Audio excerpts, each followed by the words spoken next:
Labvakar, skatītāji, labvakar, raidījuma dalībnieki, labvakar Latgalē. Mēs sākam tiešraidi no Līvānu novada kultūras centra. Pirmās Latvijas televīzijas organizētās priekšvēlēšana debats Izvēlies nākotni, un tās vadīs Gundars Eiders un Ilze Nagla. Labvakar! Šovakar mēs šeit Līvānos runāsim par to, kā risināt bezdarba problēmu Latvijā. Latgalē runāsim arī par krievu valodas lietošanu un par pilsonības piešķiršanas politiku.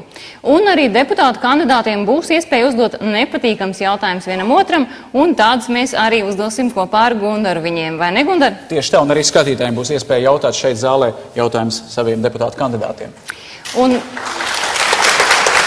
šovakar šeit Līvānos mums ir pārstāvji no tām partijām, kuras bija ievēlētas jau atlaistajā 10. saimā, kā arī no tām partijām, kuras pēc sabiedriskās domas aptājas rezultātiem ir tuvu vai ir pārsniegušas 2% barjeru. Gundar, iepazīstini? Jā, pēc šāda atlases principa šīs ir 7 partijas, kas šobrīd ir mūsu viesi šai zālē, un mēs viņus arī šobrīd redzam un piesakam tādā kārtībā, kā ir izlozēta partiju saraksta kārtas numuru. Un pirmais ir Jānis Lašplēsis, Vienotība.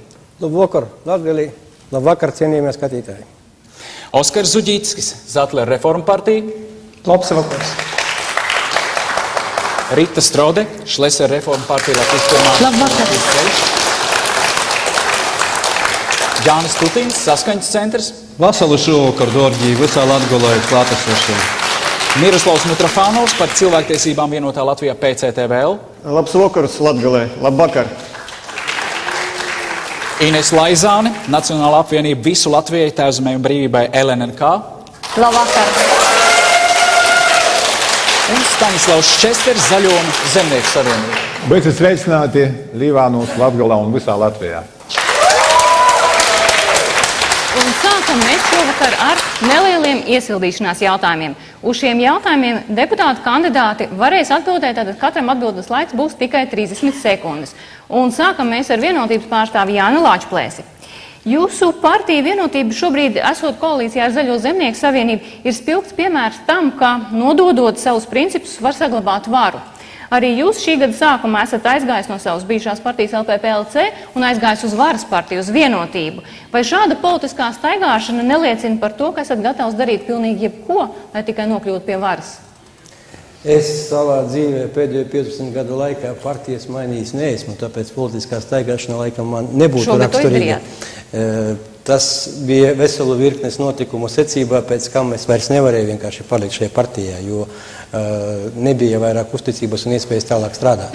Bet tas šoreiz nav galvenais. Galvenais jau ir tomēr tie mērķi, kurus tu savā darbībā uzstādi un kādi ir vēlamie rezultāti. Un galvenais ir spēja strādāt sabiedrības labā, spēja strādāt attīstībai un arī šo prioritāšu realizāciju. Paldies par atbildi. Jautājums Oskaram Zuģītskim. Jūsu partijas līderis Valdis Zatlers, kad stājās prezidenta amatā, saņēma pārmetums par naudas ņemšanu aploksnēs no saviem pacientiem. Viņš tad solīja šo jomu sakārtot. 4 gadu laikā nav izdarīts praktiski nekas, un arī, ja mēs skatāmies programmā, jūsu programmā 2 teikumi par medicīnas jomu, vai kāpēc mums tagad būtu jātic jūsu partijas solījumiem, ja nav pildīti vecie? Jāsaka tā, ka mūsu partijai, kas attiecas kaut vai uz ziedojumiem, ir ļoti, man liekas, pārskatāma, caurskatāma politika. Mēs ņemam tikai tos ziedojumus un salīdzinoši turklāt mazus, lai būtu neatkarīgi no citiem cilvēkiem, no oligarhiem. Jūs neatbildat uz jautājumu, jo tas bija par pacientiem, nevis oligarhiem. Medicīnas sakārtošana. Diemžēl arī laiks laikam dispecējas. Paldies, Ģisakungs. Jautājums Ritai Strodē, LPPLC. Pirms pāris gadiem jūs atbalstījāt ideju par Daugavpils HES celtniecību, un tas ir tas pats HES, pret kuru atmodas sākumā cīnījās Dainis Ivāns un citi, runājot par to, ka tas var izraisīt ekoloģisko katastrofu, par ko šobrīd apstiprina arī citi eksperti. Vai jūsu atbalsts šai idejai saskan ar, jāsaka, partijas buldozerisko piegājienu, naudu un biznesu pāri visam? Nē, pilnīgi ne tā. Es atbalstīju HES būvniecību pavisam citos apjomos, nepadarot kaiti dabai. Un es joprojām uzskatu, ka Daugavpilī ir visi priekšnosacījumi, lai uzbūvētu tādu HESu. Protams, ka tas nav vienkārši, bet ņemot vērā tagadējos tarifus, elektroenerģijas tarifus, es joprojām esmu pārliecināta, jo vairāk Latvijā būs HESu dažādu, jo vairāk būs neatkarību. Paldies!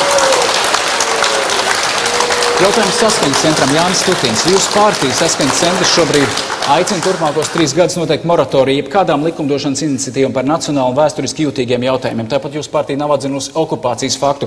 Vai jums kā latvietim tas nešķiet nodevīgi un cīniski pret latviešu tautu?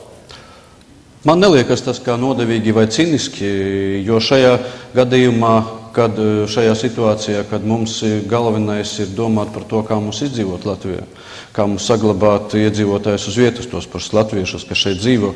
Un šajā ziņā mēs piedāvājam noteikti to moratoriju un 3 gadus nerunāt, bet tiešām visiem kopā jums un visām partijām domāt par to, kā risināt ekonomiskās situācijas šeit uz vietas. Pēc tam mēs varam turpināt un skatīties un strīdēties tālāk. Paldies! Paldies Stutinkungam. Jautājums Miroslavam Mitrofānovam, PCTVL. Jūsu tēvs kara laikā bija leģionārs. Jūsu pārstāvētās partijas programmā ir runāts par atbalstu tikai un vienīgi antifašistiskās koalīcijas veterāniem. Tātad vecie leģionāri pēc būtības tiek pasludināti par nevajadzīgiem. Vai jūs tā uzskatāt arī attiecībā uz savu tēvu? Pašlaik visi cilvēki, kuri bija represēti no padomju varas puses, viņiem ir kaut kādi atvieglojumi. Jā, es saprotu, nelieli, bet tomēr pastāv status un ir kaut kādas priekšrocības. Mūsu programmas mērķis ir attiecināt arī padomju veterānus, kuri karoja kā pusi no manas ģimenes uz sarkanas armijas puses, arī attiecināt tādus pašu statusu vai līdzīgu un tādus pašus atvieglojumus. Paldies par atbildi. Jautājums Inesē Laizānē no Visu Latviju. Iepriekšējās Saeimas vēlēšana naktī sagaidot rezultātus, jūs partijas štābā skanēja tāda dziesma, mēs sitīsim tos zili palēkos un vēl pārējos citādi domājošos. Tad arī jūsu programmā bija rakstīts, ka no valsts jūs darīsiet visu, strādāsiet, lai no valsts aizbrauktu nelojāli citautieši. Tagad nekā tāda programmā vairs nav, vai tas nozīmē, ka visi jau ir aizbraukuši un sist vairs nav ko? Patiesībā arī pirms iepriekšējām vēlēšanām dziedot dziesmu mēs nedomājām, ka jāiet sist kādus citādāk domājošos, gluži pretēji. Arī tāpēc mūsu programma ir domāta nevis šķelt, bet vienot. Un tieši uz latviskās bāzes, tieši visi cilvēki, neatkarīgi no nacionalitātes, ja viņi ir lojāli Latvijai, ja viņi cienā un goda latviešu valodu un latviešu tradīcijas, tie visi ir mūsēji un vienalga kādas dziesmas mēs dziedam. Paldies! Paldies, Laizānas kundze. Staņislavs Česeks, Zaļo zemnieku savienība. Jūsu partijas programmā ir rakstīts, ka jūs vēlaties stiprināt tiesiskumu valstī un sabiedrībā. Jūs vairākus gadus vada Centrālo zemes komisiju un valsts kontrole ir atzinusi, ka esat ilgstoši sagrozījis grāmatvedības dokumentus saistībā ar dienesta auto izmantošanu. Piemēram, 16 reizes pagājušajā gada laikā esat bijis braucienā, kad īstenībā esat sēdējis Saeimas plenārsēdē. Vairākos gadījumos degvielu uzpildīt ārpus ceļzīmē norādītā maršruta. Piemēram, braucot Rīga-Alūksne Rīga, degvielu uzpildīta Jelgavā, un tādu stāstu ir daudz. Kā šādu šmaukšanās iet kopā ar jūsu sludināto tiesiskumu principu? Jā, es saprotu, ka atrast jau jebko var, ja? Šeit es negribētu taisnoties. 2 gadus valsts kontrole to ir meklējusi. Tas ir 2 gadus pēc Ko tas nozīmē valsts kontrole, kur strādā 7 darbinieki un 70 000 budžets ir valsts un ka visi pārskaitījumi iet caur valsts kasi, nekādas skaidri naudas norēķini. Un es domāju, ka es kā būdams deputāts, man ir nenormēts darba laiks un es strādāju tad, kad es varu strādāt Centrālā zemes komisijā. Paldies, Česterkungs. Esam beiguši iesildīšanos. Jūs dzirdat, ka skatītāji šeit ir gan aktīvi, ir partija atbalstītāji arī sabraukuši ne tikai no Līvāniem, šeit cilvēki no visas Daugavpils, bet ķeramies klāt pie debatēm. Īsa novada vizītkarte.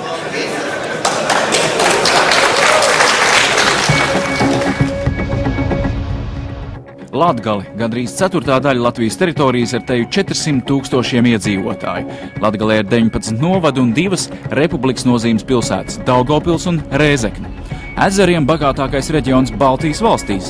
Šeit atrodas vairāk nekā 2000 ezeru. Daba, saglabātais kultūras mantojums un tradīcijas ir pamats turisma nozares attīstībai. Vienlaikus Latgalē joprojām tradicionāli visaugstākais bezdarba līmenis valstī, katrs 5. ir bez darba, tie ir gandrīz 34 000 cilvēku. Latgalē ir arī zemākā darba samaksa Latvijā. Iepriekšējās Saeimas vēlēšanās populārākais saraksts Latgalē bija Saskaņas centrs. Šajās Saeimas ārkārtas vēlēšanās Latgales vēlēšana apgabalā pieteikts 171 kandidāts no 12 sarakstiem, un šoruden no Latgales vēlēšana apgabala jāievēl 15 deputāti.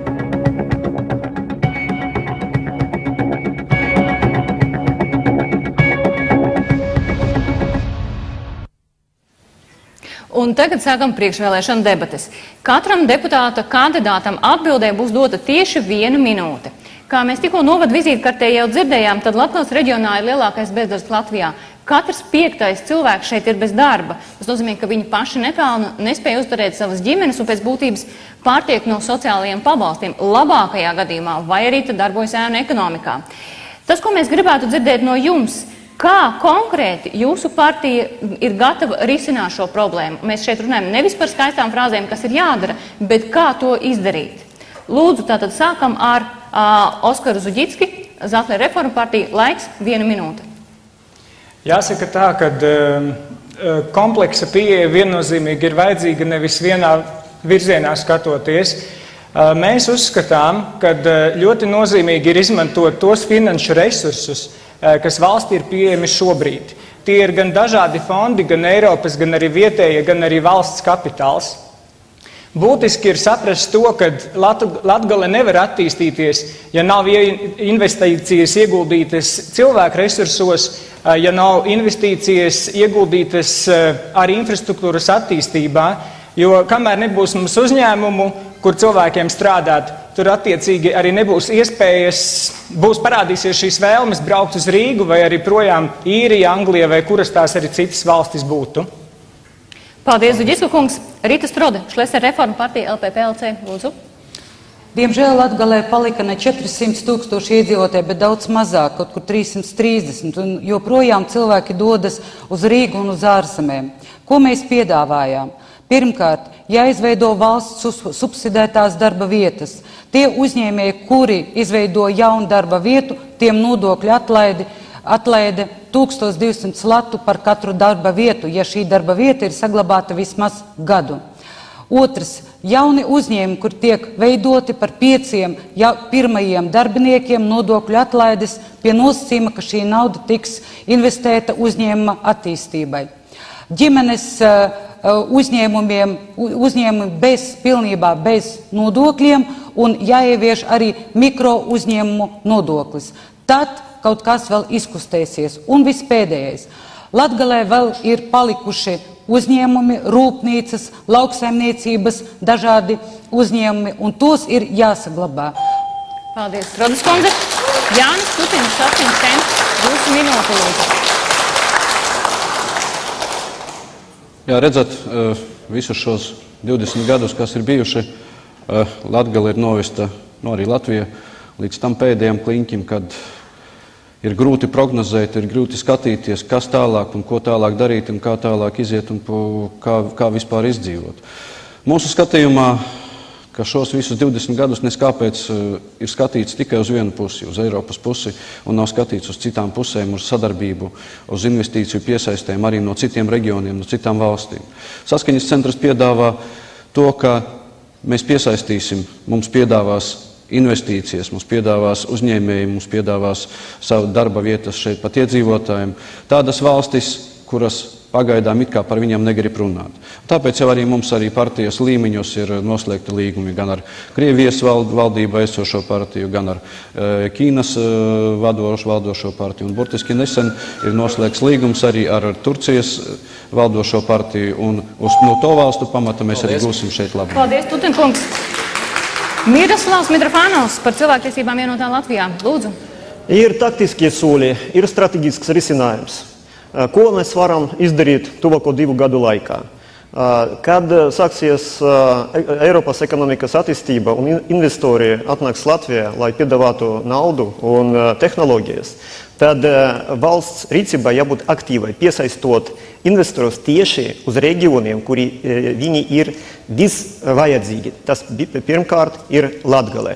Un ja šis investors nāc uz Latgali, tad viņiem jāveido šis atbalsta plāns, konkrēts individuālais atbalsta plāns. Bet ir strateģisks risinājums. Ja Latgalē būs Eiropas Savienības atrodas robežā un Eiropas Savienība attīstīsies kā kāds tietosnis, tad nekas šeit nebūs. Mūsu uzdevums 10 gadu laikā izjaukt ekonomisku robežu ar Krieviju. Ja Latgale būs starp Krieviju un Eiropu pa vidus, būs attīstība. Paldies, Mitrofānova kungs. Inese Laizāne, Nacionālā apvienība. Lūdzu. Jā, Nacionālā apvienība savā programmā ir iekļāvusi atsevišķu sadaļu Latgales attīstību, un es uzskatu, ka līdz šim tā arī ir bijusi kļūda, ka Latgalē nav pievērsta pienācīga uzmanība. Un mēs piedāvājam to, ko Mitrofānova kungs pieminēja, pārvērst par plusu un mūsu ieguvumu. Latgale patiešām ir Eiropas robeža, un par labu saimnieku spriež pēc tā, kāds ir viņa priekšnams, un Latgale ir Eiropas priekšnams. Un ja mēs piesaistīsim Eiropas Savienības līdzekļus Latgalē kā pierobežas zonai, un šeit sakārtosim infrastruktūru, ceļus, tiešām labu robežu, un šeit arī tad nāks investori, un mēs uzskatām, ka tas ir ceļš, kā būs darba vietas Latgales cilvēkiem. Protams, neaizmirstot zemniekus, kas līdz šim Latgalē ir aizmirsti, attīstot viņiem korporācijas un attīstot zaļo ekonomiku un biolauksaimniecību. Paldies, Laizānes kundze. Staņislavs Česters, Zaļo zemnieku savienība. Lūdzu. Jā, Latgalē mums jāizmanto tie resursi, kas ir Latgalē, un šeit tā ir lauksaimniecība, un tās ir lielās pilsētas, un te mēs lauksaimniecībā redzam daudz lietu, ko varētu realizēt. Tas ir mazo vidēju uzņēmēji, mazie vidēji zemnieki, tas ir Latgales zemē jāizmanto tiem mērķiem, kuriem viņi domāta. Tās ir nozares, kur ir tā aitkopība, linkopība un pārējās lauksaimniecības kultūras, ko mēs audzējam. Tāpēc mēs pašreiz atjaunojam arī programmu tieši naturālām saimniecībām, zemniekiem un jaunajām zemnieku saimniecībām. Tātad arī, es domāju, tas būs liels atspējas, lai mēs varētu turpināt šo lauksaimniecības politiku, lai mūsu tīrumi tiktu apstrādāti labāk un intensīvāk. Pielietojot varbūt klāsteru tehnoloģijas un citas lietas, kas teiksim, piesaistītu un dotu resursus mūsu zemniekiem. Otra lieta, es domāju, tā ir infrastruktūra, un šeit mēs redzam ar šo magistrālu Rīga-Maskava, šo ceļu attīstību, un tur tas dos darba vietas un arī attīstību Latgalē. Paldies, Čestra kungs. Jānis Lāčplēsis, Vienotība. Lūdzu, jūsu minūte. Šodien Vienotība ir mērķtiecīga vadība, skaidri noteikta prioritāte. Tā ir ražošanas attīstība un arī Dombrovska attīstības plāns. Ir paredzēts izveidot attīstības banku, 520 miljoni uzņēmējdarbības attīstībai, kredīti, kas būs viegli pieejami un ilgtermiņa, 120 miljoni ražošanas infrastruktūras attīstībai, 10 miljoni uzņēmējdarbības iesācējiem kā granti, līdz 60 miljoni uzņēmējdarbības iesācējiem pieejami līdzekļi par arī uzņēmējdarbības attīstībai, kas Latvijā kopumā, ļaus to izveidot apmēram 20 000 jaunu uzņēmumu.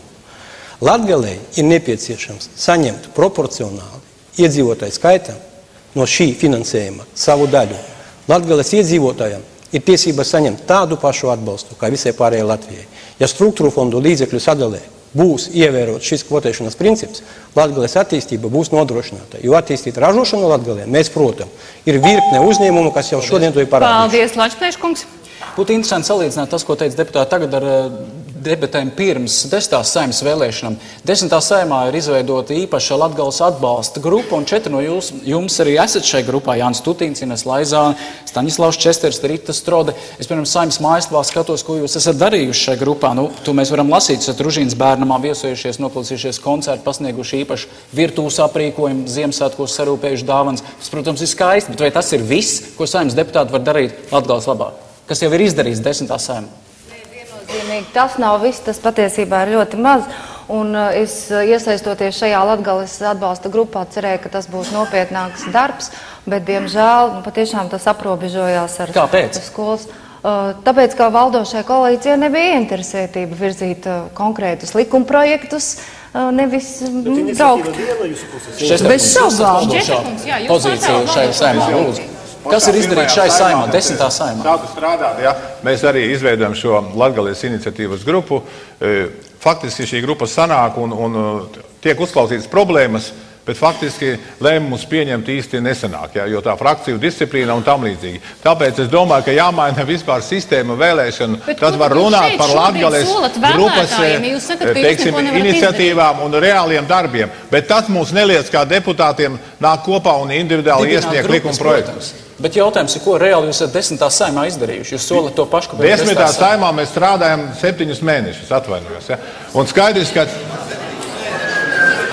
Vai jūs, prāt, ir jāpieņem... Kad šajā laikā bija divas notikušas Latgales grupas nopietnas tikšanās gan ar pašvaldību vadītājiem, gan ar uzņēmējiem, tika uzklausītas šīs problēmas, un pārsvarā viņas atsitās pret valodas jautājumu risinājumiem, mazāk bija ekonomiskās. Bet mēs neredzam rezultātu. Straudskundze, jūs šīs komisijas priekšsēdētājas vietniece. Jā, tiešām rezultātu nav nekādu. Un es arī ļoti cerēju, ka mani priekšlikumi, kurus es izteicu gan šīs grupas darba laikā, gan uzstājoties Saeimas tribīnē, diemžēl mani priekšlikumi netika uzklausīti un atbalstīti. Un arī es runāju par Latgales problēmām. Bet es biju lielā izbrīnā, kad prezidents jau parakstīja pavēlu numuru 2 un bija Saeimas sēdes, visi pēkšņi atcerējās par Latgali un kā Lakstīgals dziedāja par mūsu reģionu problēmām. Protams, strādājot opozīcijai ir ļoti Bet vai jūs dziedājat kā Lakstīgals 10. Saeimas laikā? Mēs īsti nedzirdējām. Nē, es dziedāju kā Lakstīgala aizstāvot vienkārši cilvēka intereses. Bet 10. Saeimas laikā netika pieņemts neviens īpašs likumprojekts, lai veicinātu Latgales attīstību. Jā, Tagad būs kaut kas savādāk? Diemžēl mums nesnāca, kaut gan diskutējot par budžetu, šī gada budžetu, mēs runājam arī par Latgales problēmām. Un viss noklusēja labākajā gadījumā un pozīcija nobalsoja pret. Lašplēškungs.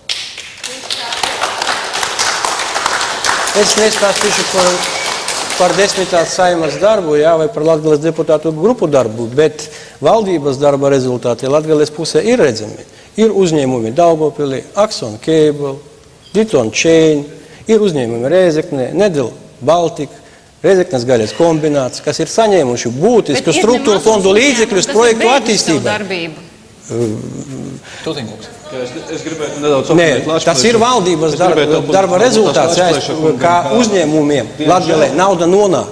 Un tieši to, kā es teicu, šo te principu, ka Latgales uzņēmumiem jāsaņem sava daļa, ir arī jārealizē. Es gribētu varbūt tās oponēt, saprotat vienu, nav jau tā valdības nopelns, ka Daugavpilī un Rēzeknē ir izveidojušies, nodibinājušies uzņēmumi. Un to, ka tagad mēs varam skaisti dziedāt, mēs gan pagājušā gadā, gan iepriekšējos visus gadus nedos melot iedzīvotāji, sevišķi varbūt tās gados vecāki, cik ir bijuši to solījumu no valdības puses skatīties uz Latgales pusi vismaz ar seju, bet beigu beigās, jebkura iniciatīva, kas nāk no Latgales, beigu beigās sanāk, ko mēs tiem dosim. Bet paskatīsimies uz to. Rēzekne ir speciālā ekonomiskā zona. Ko tas Rēzekne ir devis? Tur ir visaugstākais bezdarbs. Vai ir vērts, vai vispār ir iespējams pieņemt kaut kādus īpašus Latgali stimulējošus likumprojektus, normatīvus, veidot kaut kādus speciālus? Latgales reģionā ir izstrādāta programma par Latgales attīstību. No 11. līdz 17. gadam ir izstrādāta. Pats vienkāršākais, kas ir, tai programmā ir sarakstīts gan ekonomiski, gan sociāli, gan attīstības, gan viss iekšā ir.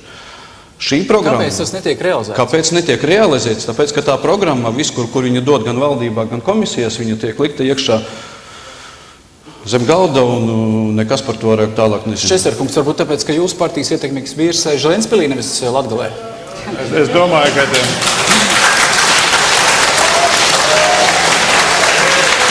ka ietekmīgi vīri sēž ne tikai Ventspilī, bet arī Līvānos, Jānis Klaušs, kurš ir arī, es domāju, Līvāna viena no pilsētām, kur ir paraugu pilsētā, vai paraugu novads.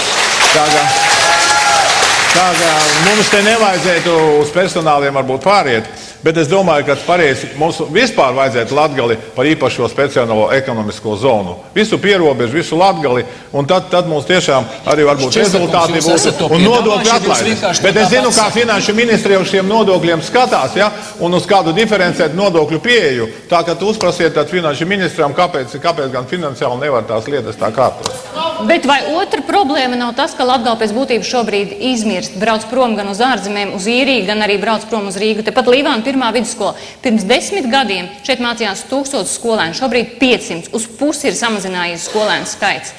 Vai to problēmu arī var kaut kā atrisināt? Jūs runājat par īpašu ekonomiskās zonas piešķiršanu visai Latgalē. Nu, Rēzeknē vienai pašai tas neko nav devis. Ir kaut kāda risinājuma? Jo tās būs darba vietas, un es esmu pārliecināta, brauks atpakaļ, es esmu pārliecināta, ka cilvēki grib mājās, ja vien būs, kur strādāt. Par ko mēs runājam? Eiropas Savienībā šī ekonomiskā zonas nestrādā, jo tas ir aizliegts tos veicināt un kaut kādā veidā attīstīt. Bet mums atcerās, kā bija vēsture pirms kara Latvijā, Pirmajā republikā. Tur bija pacelts jautājums par Latgales autonomiju, saudabīgumu un tā tālāk. Un Rīga centrs bija spiests kaut kādā veidā konkurēt par Latgali ar varbūt citām blakus esošām valstīm, ar Poliju, ar to pašu. Ja? Un tad, bet pašlaik Latgales politika ir pārāk paklausīgi un lojāli. Ja būs vairāk nelojalitātes pret centram, ja būs pacelts jautājums par autonomiju, tad Rīgas kungiem būs jārūpējas par Latgales attīstību. Mums ir šobrīd jāiet pavisam nelielā reklāmas pauzē. Mēs beigsim šo debašu pirmo sadaļu. Tūlīt pēc reklāmas pauzes atpakaļ un skatītājiem šeit zālē būs iespēja uzdot savus jautājumus deputātu kandidātiem. Reklāmas pauze. Tiekamies pēc brīža.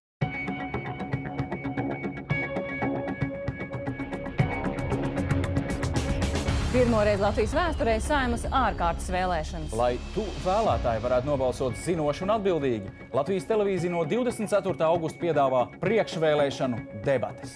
Konkrēti jautājumi. Precīzas atbildes. Cerams, spilgti politiķi un kritiski vēlētāji. Skaties, vērtē un izvēlies nākotni. Un mēs esam atpakaļ Līvānos Latvijas televīzijas tiešraidē priekšvēlēšanu debatēs. Un mēs turpinam ar skatītāju jautājumiem. Mēs redzam, jau ir skatītāju jautājumi. Stādieties lūdzu priekšā, un kāds ir jūsu jautājums deputātu kandidātiem? Aivars Stronts, Zemnieku saimniecība Bezerlīča, Cibils novads.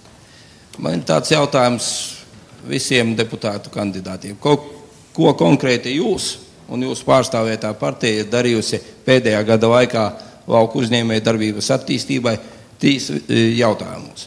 Pirmais ir Eiropas Savienības atbalsta maksājumu palielināšana un izlīdzināšana un viņu racionāla izmantošana. Otrais ir nodokļu politikā, un trešais ir maksimāli iespēja apgrūtināt ārzemniekiem iegādāties Latvijas zemi. Paldies! Paldies par jautājumu. Un atbildēt sāk Rita Strode, LPPLC, un jums atbildēja ir 30 sekundes. Lūdzu, Strodes kundze. Mēs esam pārliecināti, ka pats galvenais ir mazināt nodokļus. Ja būtu samazināti nodokļi, un tad arī lauksaimniecību uzņēmumi aktīvāk attīstītos un nestāvētu tukši lauki. Un, ja runāt par tā saucamiem hektāru maksājumiem, jaunieši saprot, ja mums hektāru maksājumi ir 6 reizes mazāki nekā vidēji Eiropā, tā arī nekādas attīstības, konkurētspējīgas attīstības uz laukos nebūs. Un mēs iestājamies... Paldies, Strodes kundze. Tutenkungs, lūdzu.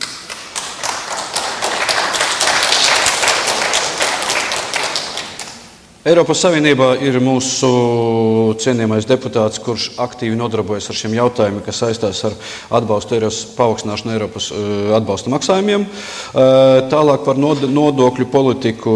Praktiski kā mūsu iniciatīva, viena no manām iniciatīvām bija arī tas, lai zemnieki savu kravu, savas kravas varētu pārvadāt, un tas neskaitītos kā kravu pārvadājumi, kas palielina nodokļu aplikšanu. Un par ārzemnieku zemēm arī bija viena un mūsu atbalstīta arī iniciatīva, ka mēs iestājāmies atlikt to pagarināt. Paldies, Tutenkungs. Mitrofānovkungs, lūdzu. Bet es nebiju deputāts, ko es paguvu apstrādāt tikai savu mazu plikišu zemi, kas atrodas Daugavpils rajonā. Bet par valsts mērogā darbiem.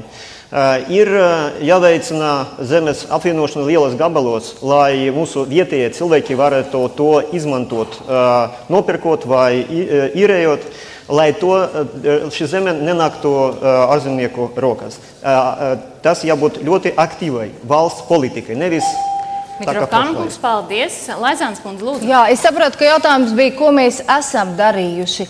Diemžēl ļoti maz esam darījuši, jo esam bijuši opozīcijā, bet mēs piedāvājam, ko vajag darīt, lai zemniecība plauktu, lai attīstītos un īpaši Latgalē, un tas ir tātad zaļā ekonomika, tas ir bioloģiskā lauksaimniecība un Eiropas Savienības līmenī pārskatīti struktūra fondi viennozīmīgi.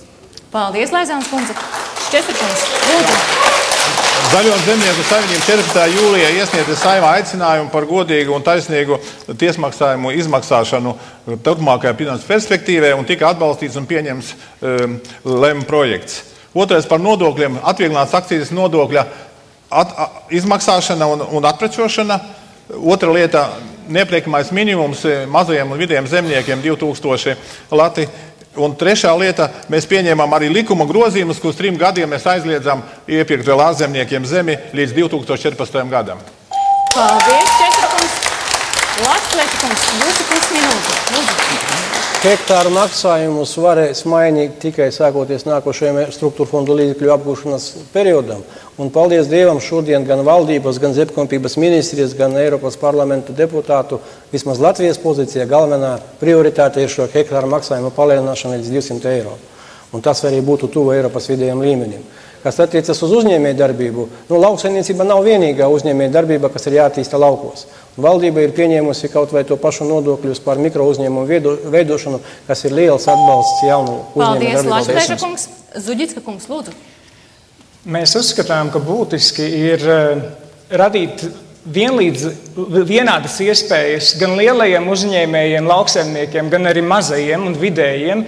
Jāsaka, ka šobrīd šie finansējuma plūsma ir diezgan nevienlīdzīga, jo 90% no visiem lauksaimniekiem ir mazie, un tikai 1% ir lielie, un pa vidu vēl ir pāris, kas ir vidējie, bet tas 1% saņem 50% no visa finansējuma. Diemžēl Latgalē nav lielākā daļa uzņēmēju. Paldies, un mums ir nākamais jautātājs. Nākamais skatītāja jautājums, lūdzu. Lūdzu, stādieties priekšā, un kāds ir jūs jautājums? Vasarī.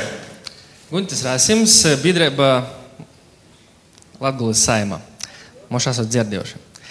Es te par valodu gribu paprasāt jūs visiem.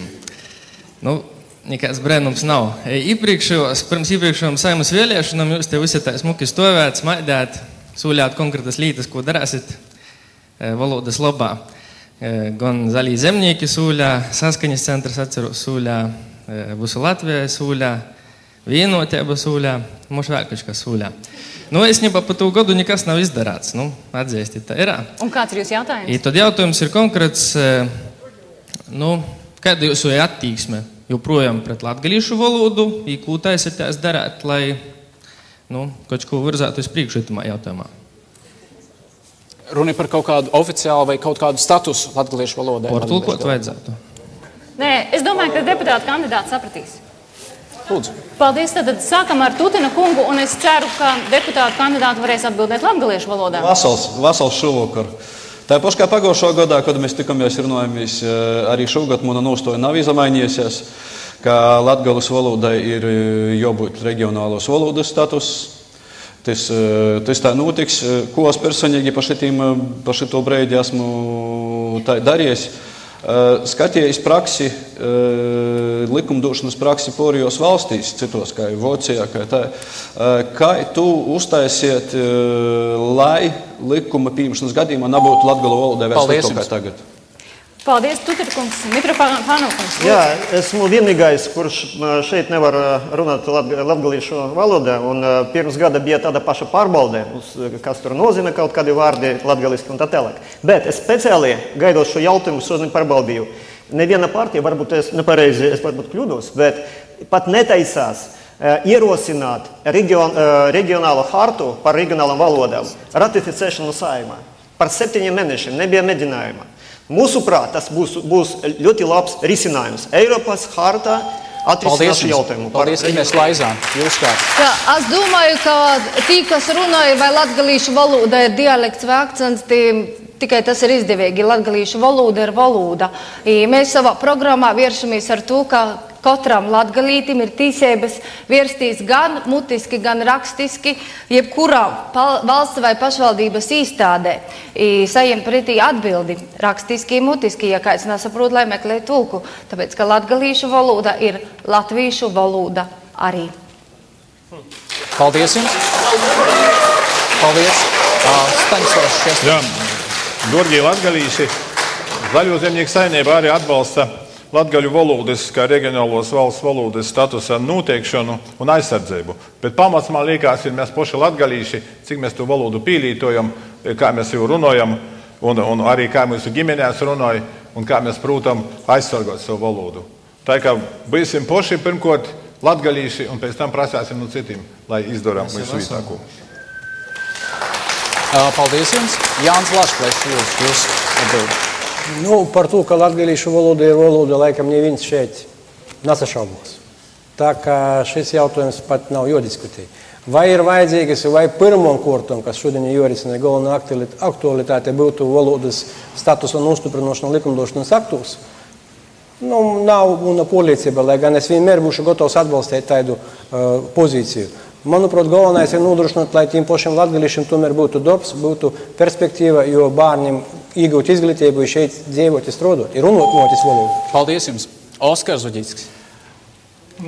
Jāsaka tā, ka Latvijas satversmē latviešu valoda ir minēta kā valsts valoda.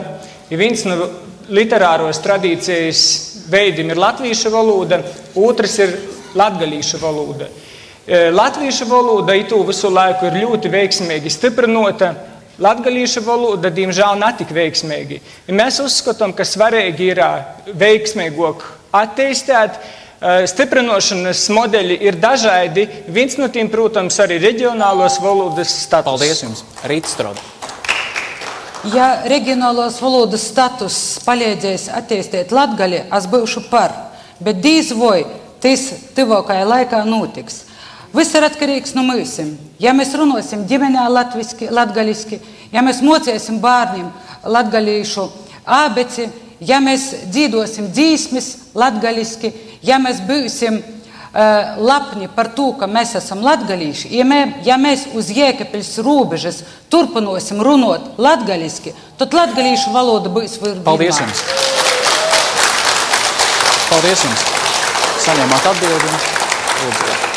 Jā, mums tika iesūtīts viens arī anonīms jautājums un saprotam iemeslu dēļ anonīms jautājums. Un proti cilvēks, acīm redzot, šeit no pierobežas vairāk vaicā par to, vai ēnu ekonomikas apkarošanas plāns Latgalē, kur ļoti daudzi cilvēki, diemžēl, darbojās ēnu ekonomikā, ir atkarīgi arī no kontrabandas, tās pašas cigarešu kontrabandas vešanas pāri robežai, ko šobrīd Finanšu ministrija tā kā gatavojās ierobežot. Vai apkarojot šo ēnu ekonomiku un kontrabandu, pēc būtības ļoti daudzi cilvēki Latgalē netiks atstāti bez iztikas līdzekļiem? Kā risināt šo te jautājumu? Lūdzu, katram 30 sekundes atbildēja. Laizāns kundze. Jā, es domāju, ja kontrabandas nauda paliktu Latgalē, jo runa ir par 3 miljārdiem, tad te katra latgaliešu tantiņa, kas tirgo cigaretes, dzīvotu villā. Nauda nepaliek Latgalē. Tātad kontrabandas kājas aug no citurienes, nevis no Latgales. Un es uzskatu, ka jebkura melnā ekonomika var pārvērsties par balto ekonomiku. Tad radīsim tā, lai ved ciedru riekstus un pārdot nevis benzīnu un cigaretes. No Krievijas. Jā. Paldies. Šķesterkungs, lūdzu. Jā, tiešām te var piekrist kolēģei, ka ekonomika nav tikai Latgalē. Un es tā domāju, paldies tiem cilvēkiem, kuri brauc un stautājās rindās uz robežas, lai varētu pabarot savu ģimeni un iedot bērnam kādu santīmu. Bet te ir jautājums par citu, ka mūsu nodokļu administrēšana, un ja faktiski, ja visi maksātu nodokļus, tad jau būtu labi. Un es domāju, kamēr nav darba vietas radītas Latgalē, tikmēr mēs nevaram uzlikt stingrus nosacījumus, lai mūsu cilvēki šķērtot robežas. Mums jātīsta sadarbība, tieši pārrobežu sadarbība. Paldies. Paldies, Česterkungs. Lašplēškungs, lūdzu. Ja runāt par tā saucamo sadzīves kontrabandu, kur viens cilvēks savas ģimenes iztikas nodrošināšanai braukā pāri robežai, Šis moments negrauj tik būtiski Latvijas ekonomiku, lai varētu tam tērēt vairāk līdzekļu nekā saņem atpakaļ. Jā, uzņēmēja darbības konkurence jābūt godīgai un ignorēt šo pasākumu nevar, bet tikai attīstot ražošanu un dodot šiem cilvēkiem iespēju nopelnīt algu, lai uzturētu savu ģimeni darbā, arī varēs atrisināt šo problēmu. Paldies. Zuģits kungs, lūdzu. Es varētu piekrist Lāčplēša kunga teiktajiem, bet gribu piebilst arī to, kad tas daudzums, ko šobrīd cilvēks var pārnest pāri robežai, dien nav kontrabandas masas, kuras Latvijā nezin kāpēc nonāk. Ir jāskatās uz otru pusi, tur, kur ir ostas un tur, kur ir brīva robeža, kur bez problēmām tiek ievestas lielas kravas un kura Latvijā, diemžēl, netiek kontrolēta. Kas attiecas par nodokļiem, tad Latgales reģions nav tas, kurš nemaksā nodokļus. Paldies. Struds kundze, lūdzu. Šī tā saucamā korupcija, kontrabanda, teiksim tā, ir vienīgais iztikas avots pagaidām ļoti daudziem latgaliešiem, kuri dzīvo pierobežā. Un sodīt viņus par to ir amorāli šobrīd. Dodiet darba vietas, tad mēs arī nevedīsim pāri robežai benzīnu un tās divus blokus cigarešu. Bet kamēr valstī lielie ierēģi necīnīsies tā, kā to pieprasa likums ar kontrabandu, nekas arī nebūs. Paldies, Strodas kundze. Tūtera kungs, lūdzu. Praktiski man mēle negriežas tos cilvēkus, kuri stāv rindās un braukā ar savām mašīnām, lai tiešām nopelnītu kaut kādu iztiku sev un savai ģimenei, nosaukt viņus par kontrabandistiem. Visvairāk satrauc tas, kad lielais pilsētas, kaut vai Rīgā, kaut vai Tirgus laukumā, kad ej garām, kad tev nāk pie rokas un no malas kliedz spirčiks, cigaretes vai kaut kas tāds, tur jau tās ir tās lielās kājas, kur tā kontrabanda ir. Un tur jau ir tas jāapkaro. Tagad šeit ir vienkārši tā ir izdzīvošanas veids. Paldies. Paldies, Tutina kungs. Mitrofānova kungs, lūdzu. Es negribu atkārtot visu, ko bija teikts no kolēģiem, bet tomēr likums paliek likums un viena taisnība, viens likums visiem. Tad kontrabanda principā nav atbalstama darbība un tā vienkārši teikt, ka lai visi no to nodarbojas. Cits jautājums. Kad valsts uzsakāt šo cīņu ar kontrabandu, bija jāspēr vēl viens solis pozitīvais. Kaut kāda veida aizvietot šo nodarbošanos ar kaut kādu civilizētu, ar legālu. Bet tas netika izdarīts. Paldies, Mitrofānova kungs. Jūs visi šeit tā ļoti skaisti un cēli runājat, un man jums ir viens personīgs dabas jautājums. Jūs visi esat no Latgales reģiona. Vai jūs personīgi, jebkad esat pircis vai lietojis kontrabandas nelegālo alkoholu, cigaretes vai degvielu? Un es gribu atbildi tikai jā vai nē. Laišplēša kungs, jā vai nē? Nē. Nekad? Nesmēķēju. Zuģicka kungs, jā vai nē? Es pirmām kārtām nesmēķēju, un otrām kārtām, ja Maksima un Rimi iegādājas kontrabandas preces, tad jā. Strodas kundze? Nē, nekad. Tutina kungs? Es smēķēju red vai cigaretes, diemžēl Krievijā tādas neražo, lai viņas man atvestu. Paldies, Mitrofānova kungs. Man ir vieglāk, es pats nesmēķēju un es nevaru pildīt savu mašīnu ar nezināmā ražošanas. Smalka mašīna tad ir, ja? Paldies. Laizāns kundze. Jā, esmu pāris gadus atpakaļ, esmu lējusi benzīnu, jo man nebija tāda ienākumi un tas bija izdevīgāk. Esmu. Paldies, Česterkungs. Apsveicam atklātību. Ar to smēķēšanu man nekas nav bijis par rokai, bet, teiksim, degvielu es tiešām pērku likumīgi. Par tām mēs lietām... zinām, kā jūs degvielu pērkat, kā jūs tiekat pie degvielas. Likumīgi pērku, jā. Varu apliecināt, ka nevienu litru es no valsts neesmu nozadzis. Viss ir... Tas, kur es pats braucu, tur es pērku pats likumīgi. Vai tiešām nav ko pārdot? Un ar pavadzīmēm viss ir kārtībā? Jā, ar pavadzīmēm arī viss kārtībā. Ja valsts kontrolē ir kaut kādi jautājumi, tad viņi lai griežas un tiek skaidrībā. Šķesterkungs vairākus gadus pēc kārtas, gan 9. gan 10. gadā. Atvainojiet, jūs nezināt faktus un runājat šeit. Jūs sakat, ka valsts kontrole izplata nepatiesu informāciju? Tieši tā. Kur ir kāda apsūdzība? Vai ir nodots kaut kādai krimināla lietai vai tam līdzīgi? Paldies. Paldies jums. Ir pienākusi kārta mūsu nākamam etapam mūsu raidījumā, un tas ir tāds, ka kandidāti uzdod jautājumu viens otram. Tad jums ir iespēja izvēlēties savu oponentu šoreiz un uzdot savu jautājumu. Jautājumam ir 30 sekundes, un arī atbildē ir 30 sekundes, un mēs sākam no Miroslava Mitrofānova. Lūdzu. Jā, mans jautājums būtu Lašpēša kungam. Jums ir ļoti liela autoritāte Daugavpilī, un daudz cilvēku jūs ciena kā tādu vislabāko varbūt pēdējo gadu mēru, kurš cīnījās ar korupciju un tā tālāk, bet kāpēc jūs nolēmāt iet sarakstā un piedalīties vēlēšanās, atbalstot partiju, pret kuru ir ļoti slikti noskaņoti vairākums no mūsu pilsoņiem? Jo 80% ir pret valdību un pret valdošu partiju.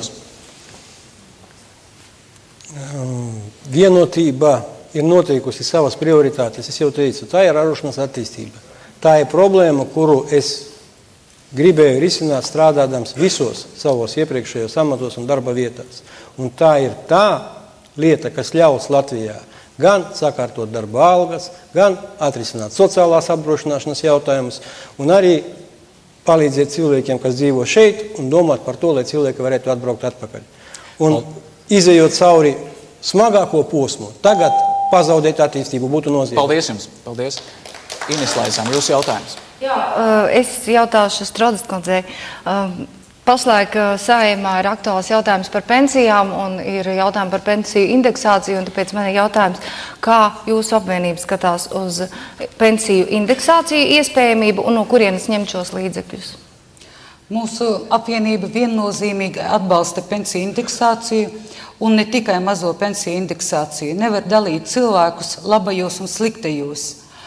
Tas ir pirmkārt. Otrkārt, mēs arī iestājamies par to, ka pensionāriem nevajadzētu maksāt nodokļus. Tā ir noziedzība likt cilvēkiem 2 reizes maksāt nodokļus. Viņi maksāja tad, kad strādāja, un tagad, kad viņi atpūkšas, ir pelnītajā atpūtā, viņiem arī jāmaksā. Bet visumā pensiju sistēma. Paldies jums. Bet no kurienes ņemt līdzekļus, jūs tā arī neatbildējāt? Nepaspējāt atbildēt, jā. Nepaspējāt atbildēt uz to daļu, par ko no kurienes ņem šos līdzekļus pensijām. Bet Staņislavs Česers, jūs jautājums. Man būtu Zatlera reformu partija jautājums. Jūs nākošais izglītības zinātnes ministrs būs Kīļa kungs. Viņš ir, es lasīju, ka ievieš voucheru sistēmu izglītībā.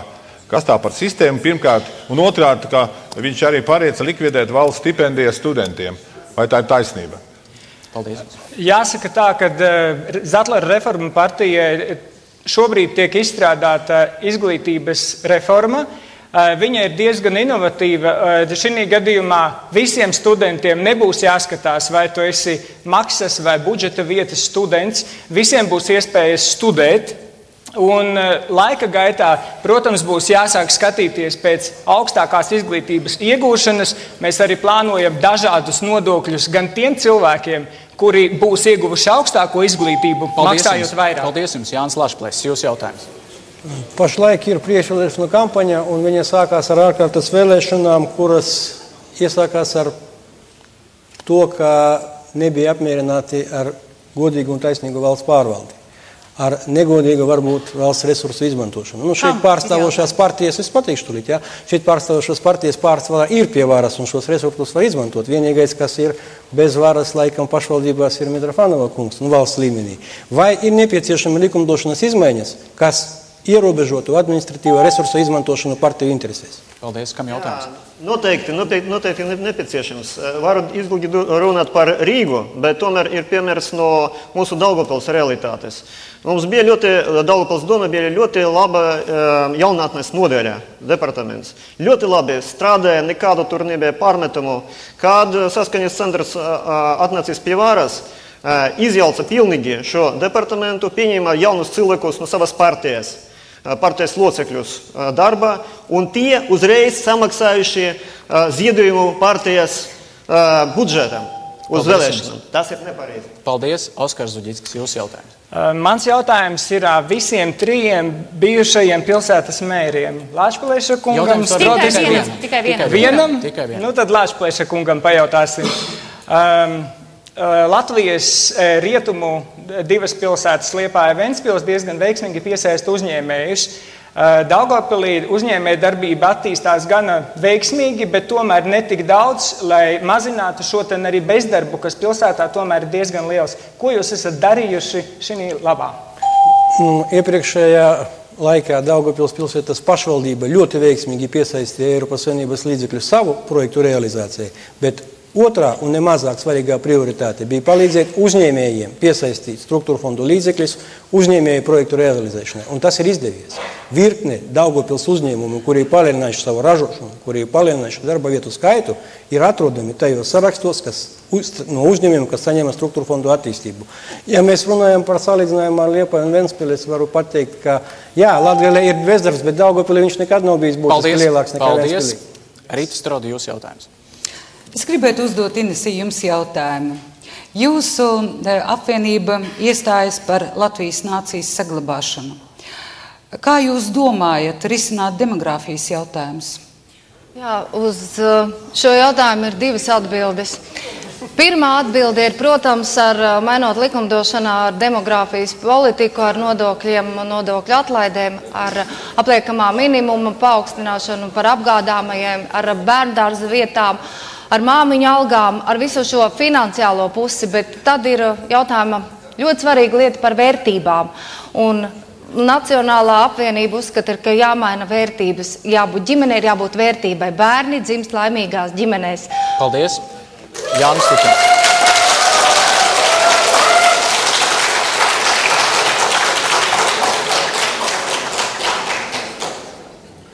Man varbūt tas Leizanas kundzei jautājums ir. Es lasīju jūsu programmu šīm vēlēšanām, un programmā jums ir rakstīts, ka bērndārzi un skolu pakāpeniski pārēj uz mācībām latviešu valodā, skolās valstiskās apziņas un nacionālās pašapziņas audzināšana un tā tālāk. Un uzreiz nākošajā punktā jūsu programmā ir rakstīts, ka mazumtautībām savas tautas vēstures un kultūras apgūšana dzimtajā valodā. Vai tas nozīmē, ka jūs neesat pilnīgi par to, lai mācības skolās notiktu tikai latviešu valodā? Mēs esam par to, lai mācības notiktu latviešu valodā, bet katra tautība, katra mazākuma tautība savu vēsturi, savu valodu var apgūt savā valodā.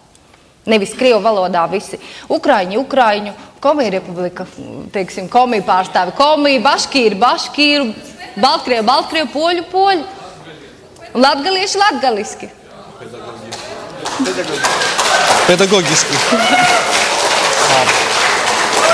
Paldies deputātiem par atbildēm. Katrs ir atbildējis uz savu politiskā oponenta jautājumu, un tagad kārt nākošam mūsu debašu lokam. Jā, un mēs turpinām Latvijas televīzijas priekšvēlēšana debates izvēlēs nākotni. Un mūsu otrais debašu jautājums, īstenībā jau mūsu viena no šeit Līvāna cilvēkiem aizsāk šo jautājumu par latgaļu valodu. Mēs gribētu šo jautājumu paplašināt.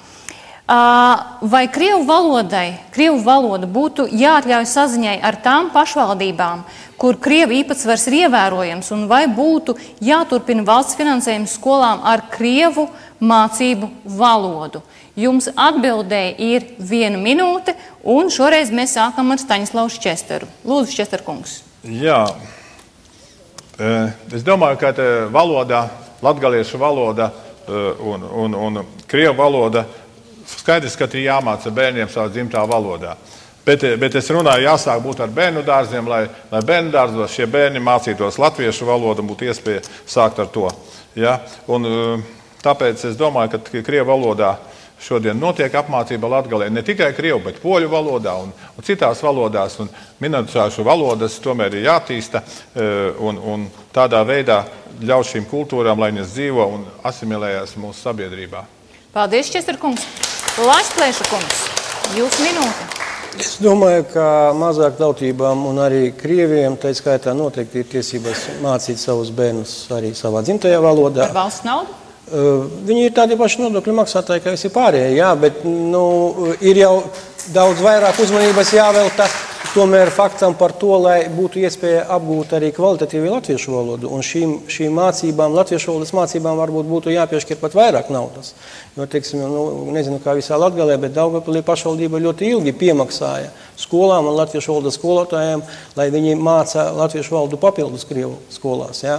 No valsts saņemt atbalstu šādām programmām bija ļoti grūti. Es domāju, ka tagad situācija tomēr mainīsies un valsts atbalstīs latviešu valodas mācīšanu daudz aktīvāk. Paldies, Lašplēša kungs. Zuģicka kungs, lūdzu. Latgales plānošanas reģionā, struktūra fonda informācijas centrā, kur es strādāju, mēs sniedzam informāciju arī krievu valodā, jo mūsu mērķis ir, lai reģiona cilvēki finansējumu tomēr piesaistītu.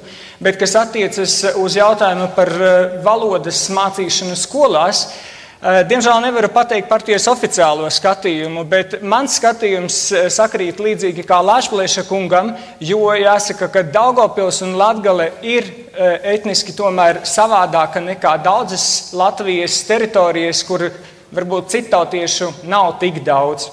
Paldies, Ziģiska kungs. Strodas kundze, lūdzu. Latvijā nav tīru krievu vai poļu skolu. Jā, māca bērnus valsts valodā vai nu skolās māca bilingvāli, gan dzimtajā valodā, gan latviešu valodā. Un pēc centralizēto eksāmenu rezultātiem es varu runāt par Daugavpili. Mūsu bērni pārspēja daudzus skolēnus, kuri mācās latviskajā vidē, un rezultāti ir ļoti labi. Bet ņemot vērā, ka Latgalē ir multinacionāla un multikulturālā vide, jāļauj visiem cilvēkiem gan runāt savā valodā, gan dziedāt savas dziesmas, jo visi viņi ir nodokļu maksātāji. Es pilnīgi piekrītu Jānim, un viņiem ir tiesības pieprasīt, apmācīt savu bērnu kaut kādu konkrētu priekšmetu arī savā dzimtajā valodā. Paldies, Strodas kundze. Tūtina kungs, lūdzu. Par apmācībām, protams, es piekrītu Strodas kundzei, kad skolās, poļu skolās vai citās vai krievu valodā runājušās skolās notiek mācības gan krievu valodā vai poļu valodā, gan latviešu valodā. Un šajā ziņā mēs ar to esam bagāti, it sevišķi Latgale ar to, ka mums ir ļoti daudz tautību cilvēki apkārt. Šī programma ir jāatbalsta un no valsts puses vēl arī tālāk. Un kaut kāda slēgšana tieši uz šī motīva skolu slēgšana, tas nebūtu pieļaujams. Pēc tam vēl viens, kur jautājums bija par krievu valodas izmantošanu pašvaldībās tuvākajā. Manā skatījumā es bieži esmu braukājis pa pašvaldībām un runājis. Nav praktiski tādas situācijas, es domāju, Daugavpilī arī nav bijušas tādas situācijas, ja cilvēks atnāk un kaut ko jautā krievu valodā, kaut vai piemēram, kad viņam tiek liekta atbilde, vai viņu nesaprot, vai viņam kaut ko pārtrauc. Un šajā ziņā it kā problēmas nav. Paldies. Paldies, Tutina kungs. Mitrofānova kungs, lūdzu. Kad es dzirdēju, ko bija teikuši mani kolēģi, es varu atzīt, ka ir zināmais progress, jo pirms gada atbildes bija tādas diezgan atturīgas, bet kaut kas mainās gaisotnē uz pozitīvo, uz tolerantu pusi. Runājot par situāciju, kura pašlaik ir, protams, ka Latgalē var izmantot krievu valodu arī runājot ar valsts ierēdņiem vai pašvaldības, bet tas nav garantēts likumā. Un ja pašvaldībai nav izdevīgi pieņemt kādu iesniegumu vai vēstuli no sava apmeklētāja, kura ir uzrakstīta krieviski, tad pašvaldība to nepieņems. Un mums bija sūdzības, ka pēc valdošās koalīcijas maiņas Daugavpilī tur pārtrauca pieņemt iesniegumus krieviski un tulkot latviešu valodā. Tad mēs uzstājamies par to, lai būtu krievu valodai nostiprināts oficiālais status. Paldies. Mitrofānova kungs. Es uzskatu, ka šī mūsu maigā un ne ar mugurkaulu rīcība pret valodu ir novedusi mūs tik tālu, ka mēs tagad par to runājam. Ir pagājuši 20 gadi, un es neredzu iemeslu, kādēļ ir jāvēršas pašvaldībā cilvēkam, kurš nezina latviešu valodu. Mēs esam šajos 20 gados izaudzinājuši un cilvēkus, kas nevēlas un nerunā latviski, un tādēļ izglītībai par valsts līdzekļiem ir jābūt latviešu valodā. Un tie, kas vēlas apgūt latviešu valodu, sen jau to ir izdarījuši, un tās nav problēmas. Cilvēki runā latviski un ir lojāli Latvijai. Un mēs uzskatām, ka tā ir tikai katra paša vēlēšanās un katra paša attieksme pret tautu, kas ir Latvijā, kas te ir pamatnācija, kas te dzīvo, kas ir šī zemes saimnieki, un es neredzu iemeslu, kāpēc nevar apgūt latviešu valodu. Paldies, Maikāns. Paldies, Rādē.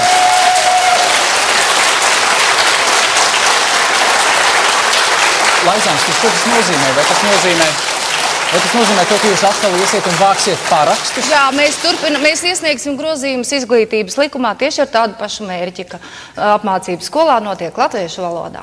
Bet es sapratu, ka pārējās mikrofona okums.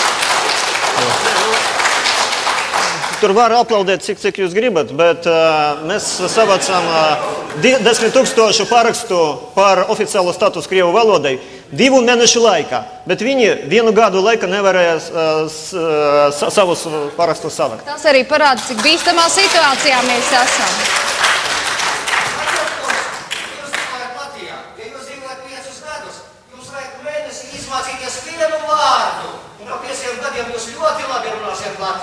Bet jautājums ir, protams, par to, vai mācās latviešu valodu. Otra tam puse ir, vai mācās arī krievu valodu. Jo, piemēram, šobrīd atrast darbu Rīgā vai Daugavpilī neprotot krievu valodu latviešiem, kas ir beiguši latviešu skolu, ir neiespējami. Tāpēc viņi brauc, piemēram, uz Īriju, brauc strādāt uz ārzemēm, tāpēc, ka bez krievu valodas zināšanām nav iespējams atrast darbu. Vai jūs redzat to kā problēmu šobrīd? Varbūt ne, nu. Jā, man paldies, ka jūs šo problēmu saprotat un identificējat līdzīgi kā mēs, jo darba devēju konfederācija un ļoti daudzas citas, teiksim, tieši darba devēju apvienības neredz šeit problēmu un uzskata, ka tās ir nepamatotas prasības un ka visiem Latvijā ir jāzina krievu valoda. Mēs tiešām iestājāmies par to, ka Latvijā sētnieks var strādāt arī tikai un vienīgi ar latviešu valodas zināšanām. Un zeķi sadīt mājās arī drīkst Paldies. latviski. Ko domā šobrīd vēl valdošā koalīcija? Vienotība?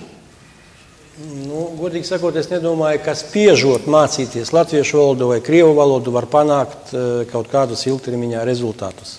Lielākās daļas sabiedrības nostāja pret šiem jautājumiem to arī apstiprinās. Ir jārada iespēja apgūt šo valodu, ir jārada ieinteresētība apgūt šo valodu.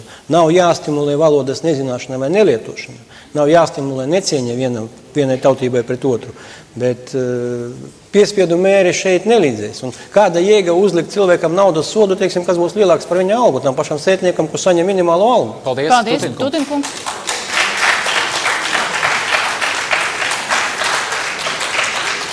Jā, es arī gribētu papildināt. Redzat, ir situācijas tādas, kad pagasta pārvaldē pašvaldība, viņi atnāk pensionārs, atnāk vecs tantuks, kurš, es teikšu atklāti, viņš vairs nevarēs iemācīties to latviešu valodu.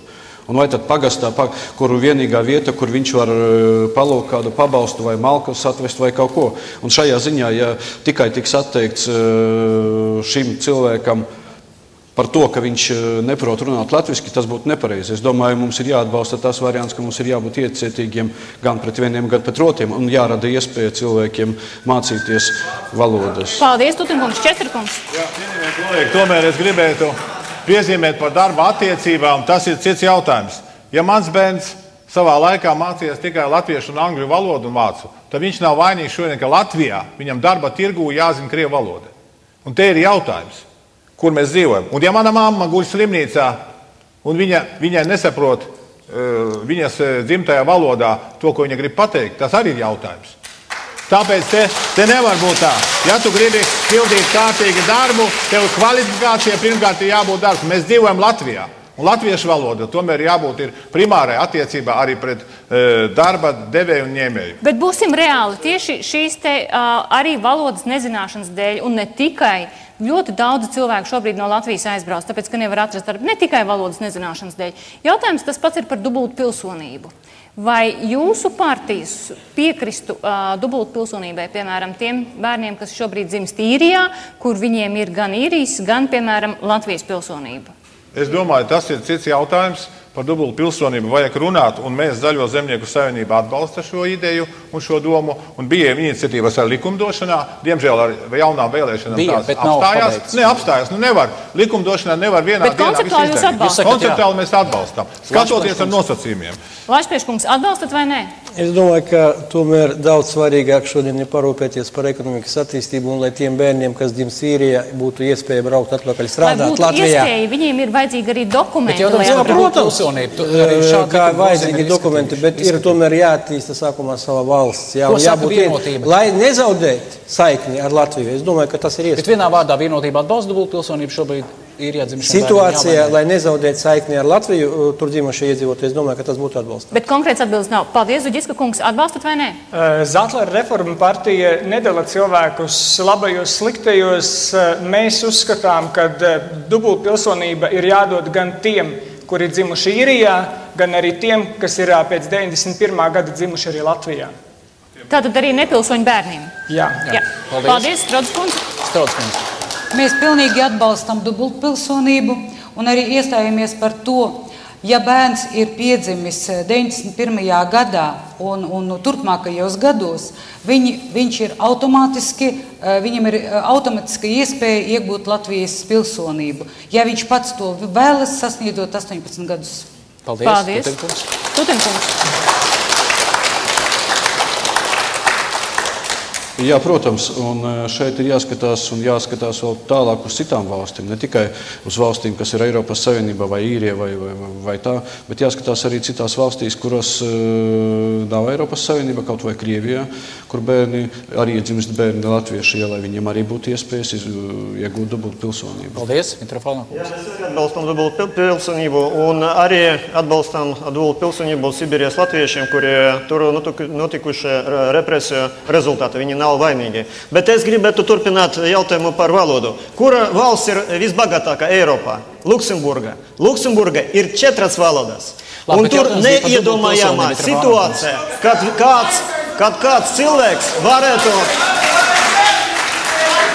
Luksemburgas piemērs nav salīdzināms ar Latviju. Paldies, Zāle. Nedaudz klusāk, lūdzu.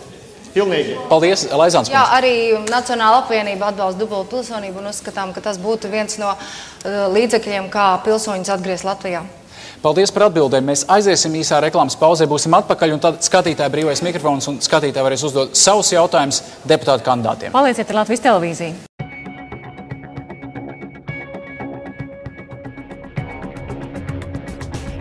Pirmoreiz Latvijas vēsturē Saeimas ārkārtas vēlēšanas. Lai tu vēlētāji varētu nobalsot zinoši un atbildīgi, Latvijas televīzija no 24. augusta piedāvā priekšvēlēšanu debates. Konkrēti jautājumi. Precīzas atbildes. Cerams, spilgti politiķi un kritiski vēlētāji. Skaties, vērtē un izvēlies nākotni.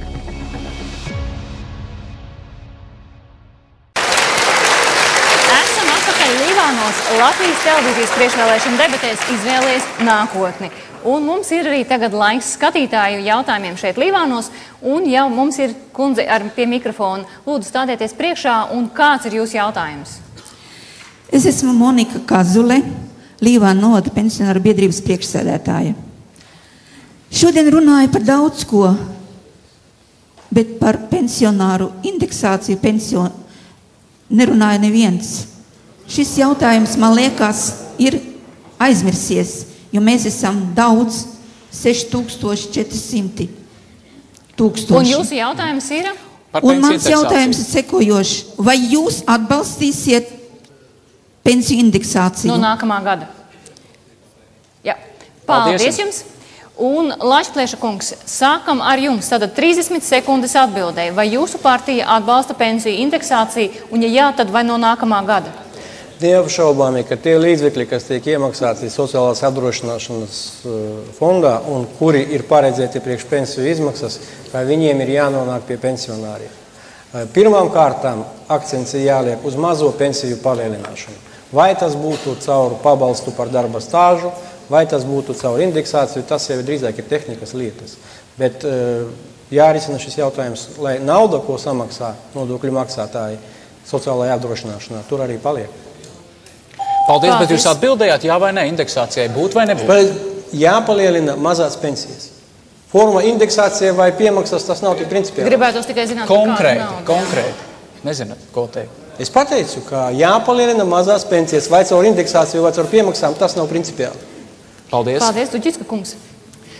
Mēs uzskatām, ka ņemot vērā pensionāru īpatsvaru Latvijā un salīdzinoši slikto viņu dzīves apstākļu, kāda viņi šobrīd, ka tas būtu, protams, ļoti svētīgi, bet ir jāņem vērā, protams, arī dažādi citi apsvērumi, cik daudz naudas mums iekasējas un cik daudz mēs varam atļauties. Mēs varam būt ļoti dāsni, kā tas ir bijis jau iepriekš, izmaksājot dažādās piemaksās. Tad jā vai nē? Pensiju indeksācija, jā vai nē? Mēs esam par, bet ir jāskatās, protams, no finansējuma. Ideāli atbildi. Ideāli. Strādskums, lūdzu. Inflācija skar visus pensionārus, kuri godīgi visu mūžu ir nostrādājuši. Un es uzskatu, ka noteikti vajag indeksēt visas pensijas. Par piemēru, citi uzskata, ka pensijas vajag indeksēt sākot līdz 160 latiem. Bet ko darīt tiem, kuri saņem 161 latu? Ar ko viņi ir sliktāki par tiem, kuri saņem 160? Tas ir pirmais. Un, protams, ka jūs pavaicāsiet, nepaspējuši atbildēt, kur mēs ņemsim naudu, bet varbūt, ka man būs iespēja pateikt, kur mēs ņemsim naudu. Paldies. Paldies, Tutina kungs.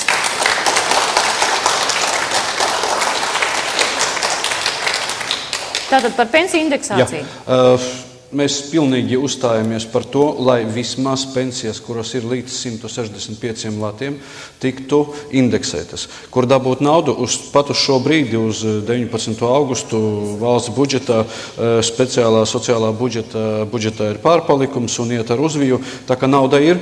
Un tas izmaksās tikai kaut kur apmēram 14 miljonus, pie gandrīz 5 miljoniem. Pie mazo pensiju indeksācijas. Ja indeksējam līdz 250 latiem pensijas, tad tas mums izmaksās tikai 20. Mitrofanov kungs. Jā, pēc vēl ir par pensiju indeksāciju, un šis jautājums varētu kļūt ļoti svarīgs apstākļos, kad tuvāko 2 gadu laikā var sakties tā saucama hiperinflācija.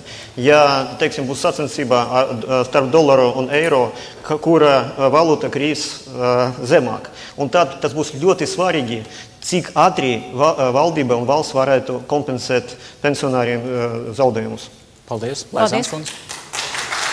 Pensiju neindeksēšana patiesībā ir ļoti negodīga, jo ir paaugstināta minimālā alga un inflācijas koeficients aug. Tāpēc pensijas, mazās pensijas obligāti ir jāindeksē, jāpārskata piemaksas un jāpārskata lielās pensijas. Un tur mēs arī atradīsim līdzekļus. Paldies. Četrkungs. Zaļo un zemnieku savienība vienmēr ir bijusi pensiju garants faktiski.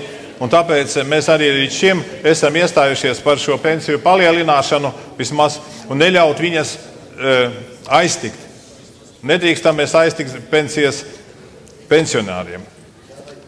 Un šodien mums pensija vidēja 179 lati, bet iztikas viņa 174 lati. Tikai 5 lati paliek pensionāram kā izdzīvot.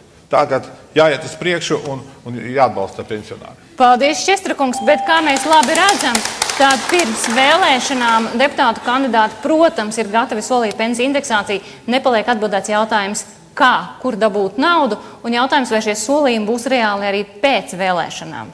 Nu, mēs redzējām pirms iepriekšējām vēlēšanām, pirms iepriekšējām vēlēšanām solīja un pēc tam izvērsās savādāk. Redzēsim. Ir mums nākamais jautājums, jā, lūdzu. Добрый вечер. Очень скромный вопрос.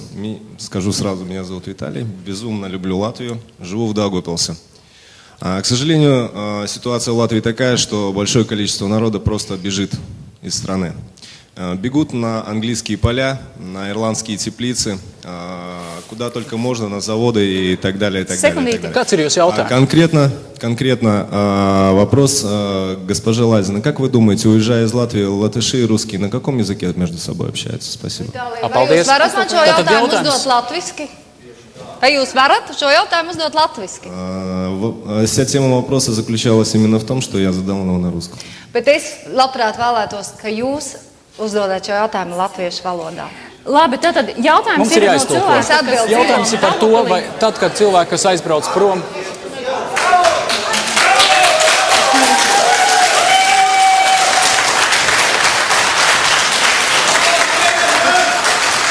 protams, mēs gribētu, lai jautātājs uzdod jautājumu valsts valodā, bet tā kā tas nenotiek, mums jāpild likums, un jautātājs jautā, kā jūs domājat, kādā valodā cilvēki runā, tad, kad viņi aizbrauc no Latvijas, latviešu un krievu, kas dzīvo angļu. Savā starpā, kā viņi runā? Nu, droši vien, ka krievu valodā, jo krievu valoda vienmēr ir dominējusi, diemžēl. Diemžēl tā ir mūsu latviešu lieta, ka mēs nespējam pastāvēt par savu valodu. Paldies jums. Nākamais jautājums. Esmu Dagnija Salmiņa.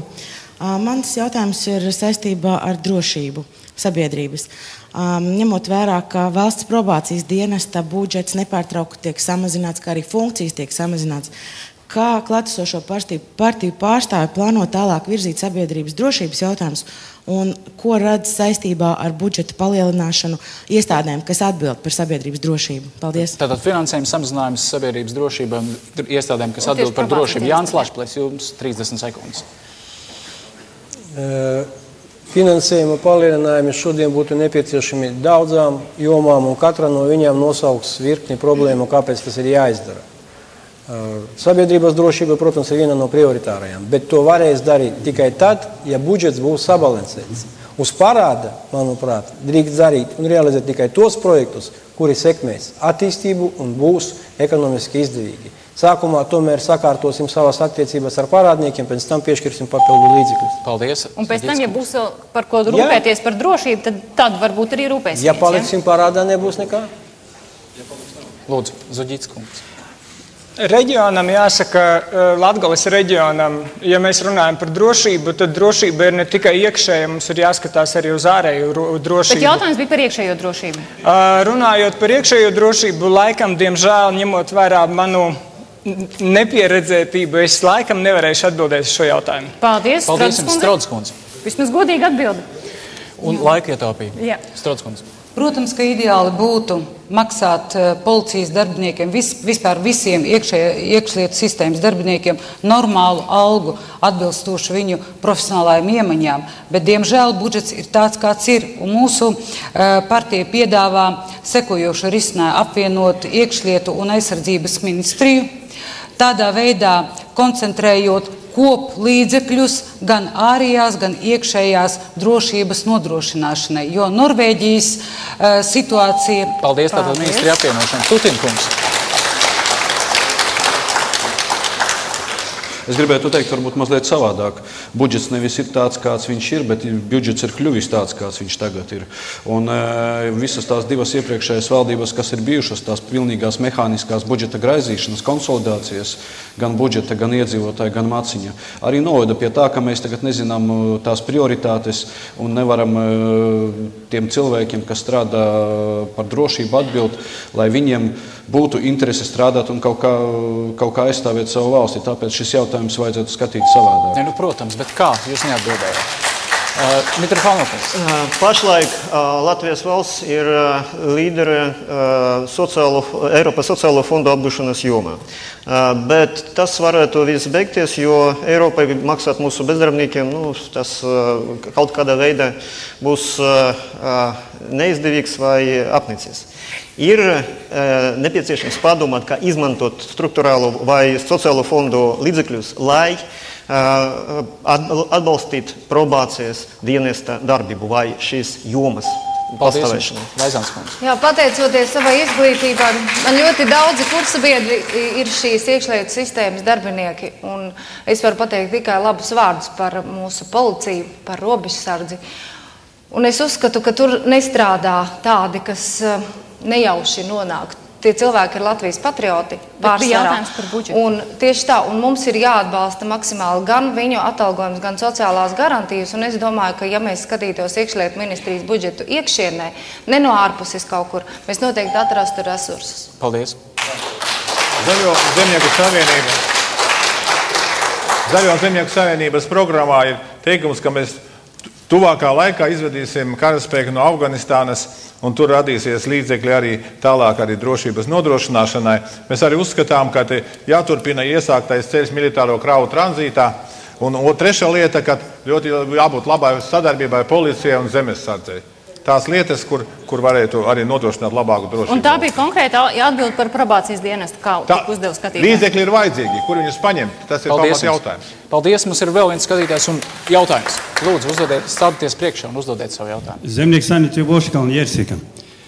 Man ir jautājums, kāpēc netiek tā konkrēti spriest par pensijas griestiem?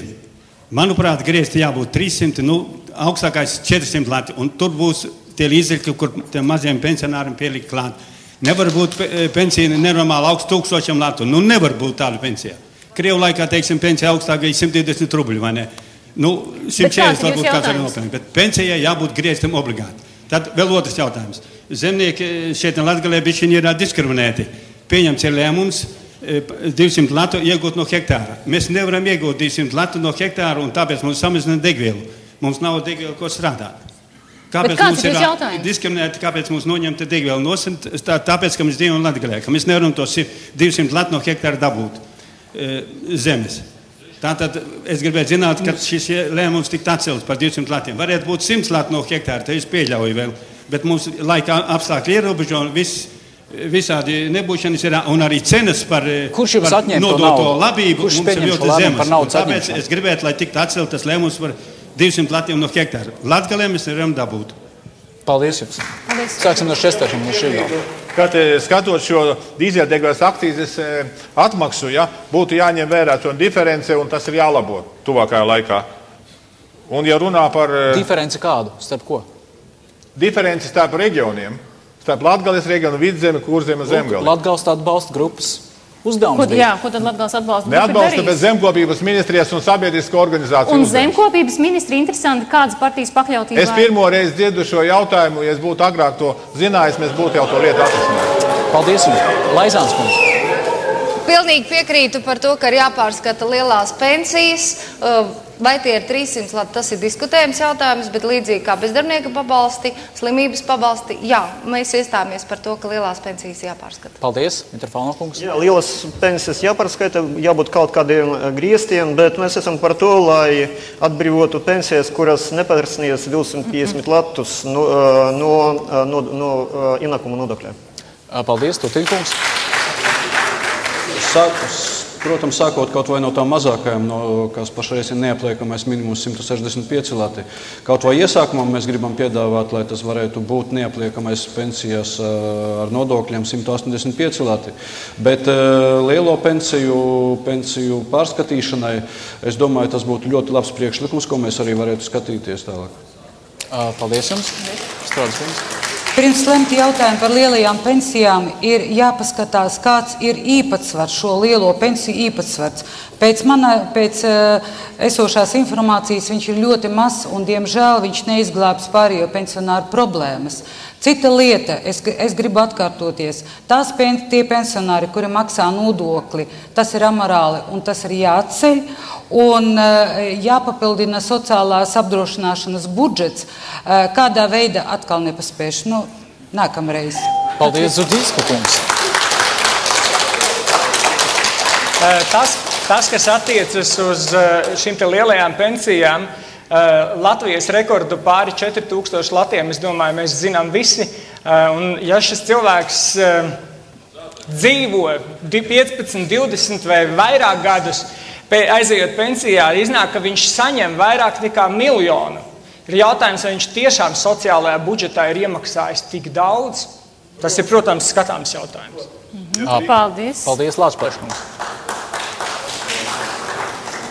Diez vai 30 sekundēs ir iespējams izdiskutēt sociālās apdrošināšanās pamatproblēmas, tāpēc būtu tiešām vērts sarīkot arī atsevišķu diskusiju par šo jautājumu. Nemēģināsiet. Pensiju apdrošināšanai un lielo pensiju jautājumā šodien ir sabiedrībā tā problēma, ka likums ir sevišķi, kad runājam par tām pensijām, kas ir pārējais periodā uzskaitītas. Jā, viņas ir likumības, bet es nevaru pateikt, ka viņas ir taisnīgas. Ja? Un par nostrādāto algu tomēr jāsaņem samērīgāku pensiju. Paldies jums. Ir vēl viens skatītāja jautājums. Ielūdzu, stādieties priekšā. Mani sauc Matīs Sveigurs, studēju politikas zinātni Latvijas universitātē. Un es gribu jautāt par ekoloģiskumu. Vairākas partijas runā pieskarās kā nejauši par ekoloģisku zaļu Latviju, bet kāpēc partijas nepiedāvā ieviest ekoloģiskuma konceptu satversmē, kas nostiprinātu šāda mērķa sasniegšanu? Šādi tas ir izdarīts vienīgi Melnkalnē un darbojas ļoti veiksmīgi. Un pirmkārt, uz šo jautājumu es nepieņemu atbildi. Šī šobrīd mums nav prioritāra joma. Un otrkārt, es ļoti gribētu dzirdēt tieši Zaļo un Zemnieku savienības viedokli. Kas ir ekoloģisma princips? Tas būtu iekļaut teikumu, Latvija ir ekoloģiska valsts, un tad saskaņā ar satversmi visas likumdošanas iniciatīvas tiktu virzītas tieši caur šo ekoloģisko prizmu. Un otrkārt, tieši Zaļo Zemnieku savienības viedoklis, jo šķiet, ka zaļie tā ir tikai birka viņiem. Paldies. Lai tā būtu, sāksim ar Šesterku. Jā, paldies par jautājumu. Dzīvot zaļi vienmēr ir labi, un Latvijas arī uzskata, ka viena no tām zemēm, kurā vajadzētu dzīvot zaļi un ekoloģiski tīrus produktus ēst un ražot. Esat gatavi to iekļaut satversmē? Es domāju, ka tas varbūt nav satversmes tīri jautājums, bet tas ir vairāk likumdošanas jautājums. Un es domāju, ka daudzas programmas šodien tiek akceptētas, un zaļā grāmata, kas ir Eiropas Savienības kontekstā skatāma, tur tiek iekļauts šīs normas, un es domāju, šīs visas bioloģiskā lauksaimniecība un pārējās ražotnes, kas ir draudzīgas videi, tās ir jāattīst. Paldies! Paldies, Matīs, ļoti labs ierosinājums. Patiesībā atgriezīšos frakcijā un ierosināšu. Es domāju, ka tas ir vērts, lai pārspriestu par iekļaušanu satversmē. Patiešām, kaut gan programmā, protams, mēs pieskaramies zaļai ekonomikai un enerģētikai un energoresursiem, bet tas ir tā vērts, lai iekļaut satversmē. Bet jūs saprotat, kas ir ekoloģisms princips, ja? Paldies. Mikrofānokums. Būtu labi, ja mēs sāksim ar to, lai rūpēsimies par cilvēkiem. Un Latvijai jākļūst par sociālo valsti. Šis iedziens un šis mērķis jāstiprina satversmē. Un pēc tam mēs varam domāt par zaļo domāšanu, par kaut kādiem tur ekoloģiskiem prioritātiem. Man būtu ļoti viegli teikt pretēji un apsolīt, ka mēs cīnīsimies par eko principiem, jo pats pēc izglītības esmu biologs. Bet es redzu, ka cilvēkiem tagad nācas ļoti grūti un mums jādomā par savu tautu. Paldies, Stupiņkungs. Redzat, arī tas, protams, ir vajadzīgs. Arī tas ir vajadzīgs, lai mēs varētu no mājās izaudzēt vai kaut kur veikalā nopirkt ekoloģiski tīru vai tomātu vai gurķītu vai kaut kādu citu augli. Bet vai tas ir satversmes jautājums? Es domāju, ka varbūt tās nē. Tas, es domāju, jautājums ir likumdošanas, kas arī tagad iet saimā, bet pagaidām apstājies tieši par tiem tādām bioloģiskām ražotnēm un audzētām. Tas ir labs. Paldies, Tutina kungs. Strods kungs, lūdzu. Cienījamie draugi, pēc rūpnīcu un kolhozu un sovhozu likvidēšanas mums ir tik tīra ekoloģija, ka es domāju, ka šobrīd tas nav pats svarīgākais jautājums. Paldies. Paldies. Kas attiecas tiešām uz Latgali, tad ņemot vērā, ka daudziem Latgales zemniekiem vienkārši trūkst līdzekļu, lai nopirktu minerālu mēslus un dažādas citas lietas. Un mūsu rezultāts ir tiešām ļoti zaļa šī produkcija. Bet, ja atgriežamies pie jūsu jautājuma, tad Zatlera reformu partija viena no reformām piedāvā arī šīs politiskās sistēmas dažādu reformēšanu. Es jūsu piedāvāto variāciju piedāvāšu darba grupai, un ja viņi uzskatīs to par labu, tad... Paldies. Jānis Lašplēs. Satversmes grozījumi ir ļoti nopietnas temats, un viņus var risināt tikai tad, ja lielākā daļa iedzīvotāju atbalsta un saprot, par ko ir runa. Ir bijušas dažas likumdošanas normas. Jā, arī es gribētu detalizēti zināt, kādas sekas var būt tādam lēmumam. Jo ir bijuši daži lēmumi ekoloģiski it kā labi, kas pēc tam atstāja vai var atstāt smagas sekas uz tautsēmniecības attīstību. Kaut vai to pašu Irbešu šaurumu, jā, jūrā. Tāpēc pieņemot tādus lēmumus ir jārīkojas redzot un zinot un sabiedrības interesēs. Paldies par atbildi. Šis bija pēdējais skatītāja jautājums. Mums, diemžēl, jādodās tālāk. Un tagad deputātu kandidātiem ir iespēja atkal uzdot jautājumus saviem oponentiem. Mēs sākam ar Jānu Tutinu. Mums 30 sekundes jautājumu. Man varbūt tas jautājums ir Škestera kunga. Jūsu satiksmes ministrijā vadītais partijas pārstāvis aprīļa mēnesī prezentēja, ka tiks būvēts ceļš, rekonstruēts ceļš Viļāni-Rēzekne, Rēzekne-Ludza, Rēzekne-Malta, kaut viens no maziņiem. Bet, diemžēl, vasaras vidū viņš pazuda no konkursa rezultātiem un tā tālāk, un no konkursa izsludināšanas, bet līdzekļi aizgāja uz pretējo pusi, Liepāja-Ventspils. Kāpēc jūs neaizstāvējat savu viedokli? Es domāju, ka satiksmes ministrija strādā pēc plāna. Es zinu, ka šie projekti ir bijuši un viņi netiks izslēgti no saraksta. Ceļš Malta-Rēzekne tiks šogad uzsākts. Ceļš Dagda-Sloboda tiks nodots septembrī. Daudzi projekti, kas iet uz robežu, pierobežu, tiek arī realizēti, bet šie ceļi tiks realizēti. Tā kā, jo zināmas problēmas ir radušās ar konkursiem, ar iepirkumiem, un ir pārsūdzēta šī procedūra. Nav tā, ka visi aiziet uz Kurzemi? Nu, nav pilnīgi, nav tā. Pilnīgi tā nav, jā? Paldies. Mitrofānokums, jūsu jautājums. Man būtu jautājums Laizinas kundzei. Es gribētu atgriezties pie mūsu sarunas sākumam. Un, jums izskanēja, ka Latgalē atnāks investīcijas. Vai jūs nesaprotat, ka Latgalē nevar uzvarēt konkurenciju ar Rīgu, teiksim, ar citām Eiropas Savienības valstīm? Jo šeit ražot ir objektīvi dārgāk. Un ja nebūs rīcības no valsts, lai piesaistītu investorus aktīvas rīcības, tad nekas šeit nebūs, nekādai uzplaukuma. Es jums pilnīgi piekrītu, ir jābūt rīcībai no valsts, protams. Viennozīmīgi. Tas tāds nebija. Tas tāds nebija brīdis. Laizāns kundze, jums ir laiks uzdot nākamajā. Nē, tas tāds nebija brīdis, kad Nacionālā apvienība pilnīgi piekrīt tam, ko saka PCTVL. Jā, rīcībai no valsts.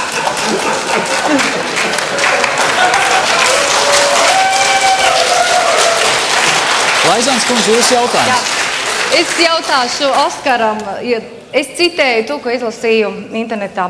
Ja Zatlera reformu partija nonāk Saeimā un lems par koalīcijas partneriem, tad attiecībā uz Saskaņas centru un Nacionālo apvienību tā vispirms vēlēsies skaidras atbildes uz partijai būtiskiem jautājumiem. Vai es varu saņemt šos būtiskos jautājumus? Zatlera partija attiecībā uz Saskaņas centru ir novilkusi tā saucamos sarkanās līnijas, un tas ir šī gadījumā tas jautājums, ko mēs runājām pašā sākumā par okupācijas atzīšanu. Jā, un jautājumu Nacionālā apvienībai? Kā lūdzu? Kur tie būtiskie jautājumi Nacionālajai apvienībai? Ne tikai Saskaņas centram, bet jautājumi Nacionālajai apvienībai. Nemācējuši atbildēju. Ko tad jūs rakstāt? Paldies. Nav Zaģickinam, ko jautāt Nacionālajai apvienībai. Staņislavs Česters, jūs kā? Jā, man jau jautājums būtu varbūt Jānim Tutin kungam, jo viņš tā aizskāra vairāk dažas tēmas. Jūsu apvienība tomēr ir noslēgusi līgumu ar, jūs jau pats minējāt, ar, teiksim, Putina partiju Vienoti Krieviju. Un kopā šis tandēms vai jūsu darbība ir skaidri. Es saprotu, ka tomēr laikam arī kaut kādi finansējumi, tad jums ir noslēgta līnija vienošanās. Un kā ir ar investīcijām, ko jūs, teiksim, varbūt ir Krievijas puse, tomēr realizēsiet tieši Latgalē? Tutina kungs, lūdzu. Nē, redzat, tie līgumi, jā, par kuriem es teicu, tie ir politisko partiju savstarpēji līgumi noslēgti. Un tāda veida līgumos, jebkurš pateiks jurists vai kas, finansiāli kaut kādi atrunāti jautājumi vispār neeksistē. Un nekādu naudiņu nevar dabūt? Protams, ne. Bet tas ir domāts darbam uz priekšu. Mums ar Ķīnu arī ir noslēgts partijiskie līgumi, jā. Vai tad mēs tagad arī... Bet, protams, naudu varat dabūt vai naudu nevar dabūt? Naudu nevar dabūt. Bet varat mācīties no tās ir Krievijas un saistības un tālākās attiecības ekonomiskā ziņā uzņēmējiem. Paldies. Jānis Lašplēs. Varbūt Škestera kungam. Pašlaik notiek vēlēšanu debates, mēs visi gribam iegūt vēlētāju uzticību. Un visi solām pildīt savus solījumus. Un vēlētājiem jādod iespēju viņus kontrolēt. Vistiešākā kontrole ir tiešā demokrātija. Vēlētāju tiesības atlaist vai atsaukt ievēlētu institūciju.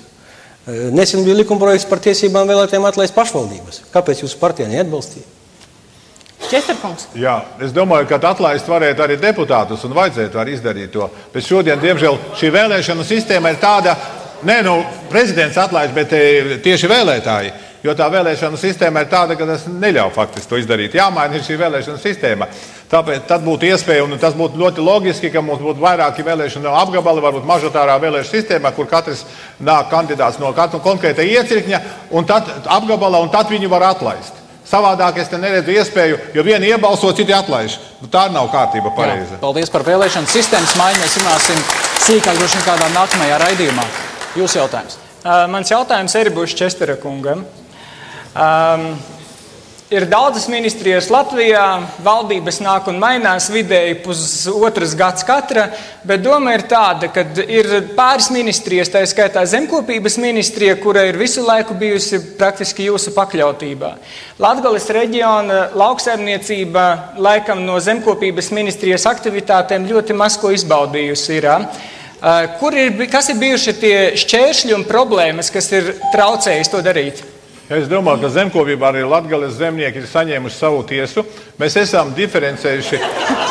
Jā, tieši tā. Savu tiesu no valsts un Eiropas Savienības naudām. Tieši tā, savu daļu. Nu, labi, latgaļiski tīsu. Bet, ja runā konkrēti, tad es gribētu teikt, ka gan mēs šī kvotu sistēma, kas uz modernizāciju Latgale savu kvotu saņēmusi, gan mazāk labvēlīgi apvidus maksājumi, ko saņem mūsu zemnieki, gan vienotie platības maksājumi, gan cita diferencēta pieeja. Latgales zemnieki saņem 10% vairāk atbalstu nekā, teiksim, citā. Paldies jums. Jautājums Ritai Strodē. Zibdicka kungs, jūsu partijas nosaukums ir Zatlera reformu partija. Kāda būs pati pirmā un galvenā jūsu partijas reforma, kad jūs sāksiet vadīt valdību?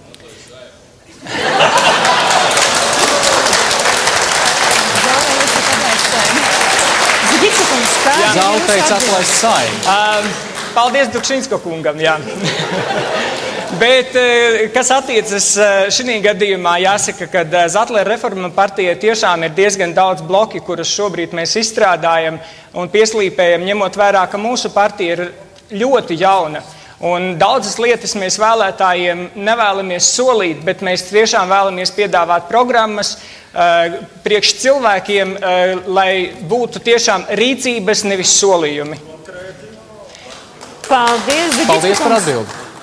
Bet pirms vēl redzījuma noslēgumā man ir viens tāds ekspress jautājums jums visiem. Zatlera rīkojums numur 2 ir aktualizējis atkal jautājumu par prezidenta pilnvarām. Un es gribētu no visiem jums dzirdēt konkrētu atbildi, jā vai nē. Vai jūs atbalstat tautas vēlētu prezidentu? Jūsu partija tad vai atbalstat tautas vēlētu prezidentu? Laišklēškungs, jā vai nē? Es gan neesmu partijas biedrs un es atbalstu tieši prezidenta institūciju. Esat izlasījis priekšvēlēšanu? Priekšvēlēšanu programmā nav jautājumu par tieši vēlētu prezidentu, jā. Bet nepalielinot viņa pilnvaras, tas nebūtu viennozīmīgi. Bet principā jā. Politiskās sistēmas reformas jā vai nē? Ietveros mēs to darīsim. Jā. Strodas kungs. Jā. Tutinkungs. Jā. Jā. Mitrofāno. Pie nosacījumiem, jā. Pie kādiem nosacījumiem? Pie tiem, kā būs pilnvaras prezidentam. Jau esam snieguši priekšlikumu un atbalstām, protams, tautas vēlēts prezidentu. Zemnieku saima vienmēr bijis par tautas vēlētu prezidentu. Par. Pilnīgi vienprātība šajā jautājumā, pilnīgi vienprātīgi no zāles skanēja rūgts deputātiem. Es redzētu pilnīgi saskaņu un harmoniju. Paldies jums, līvānieši, jūs bijāt šodien ļoti labi atsaucīgi un paldies par jūsu jautājumiem, paldies par jūsu atbildēm, deputāti kandidāti. Mēs ceram, ka skatītājiem būs kaut kāda lielāka skaidrība. Bet tad nākamo reizi mēs tiekamies ar jums Rīgā pirmdien, un pirmdien diskusijā piedalīsies visu 13 partiju deputātu kandidāti. Tās ir visas tās partijas, kas ir iesniegušas savus deputātu sarakstus uz šīm te 11. Saeimas vēlēšanām, un mēs pirmdien runāsim šajā te kuplajā pūkā, kurā būs arī jaunas sejas. Tas ir tas, pēc kā mēs visi ilgojamies, un mēs runāsim par taisnīgu un godīgu politiku. Jo tas ir izrādījies tas klupšanas akmens, kāpēc šī 10. Saeima ir paklupusi, un mēs tagad vēlam jaunu 11. Saimu. Bet savukārt reģionos mēs būsim pēc nedēļas Bauskā. Mēs tiksimies ar Zemgales vēlēšanu apgabalu sarakstu līderiem, un zemgalieši aicinām jau tagad iesūtīt savus jautājumus. Izvēlies nākotni @ltv.lv, sūtiet savus jautājumus, un mēs tiekamies Bauskā pēc nedēļas. Paldies visiem! Paldies visiem un uz redzēšanos! Paldies Latgalei!